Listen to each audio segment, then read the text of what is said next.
everyone. Today, I'm so excited to share this beautiful handmade sunflower embroidery with you.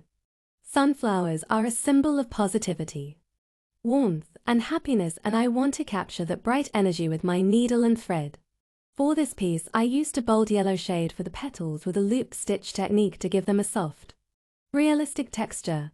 The black center is made with French knots, which add a lovely 3D effect. And to complete the look, I stitched green leaves to make the flower stand out even more. Embroidery like this is not just a craft, it's a way to relax, be creative, and bring a little bit of sunshine into your day. I hope this design inspires you to try making your own sunflower and fill your world with color and joy.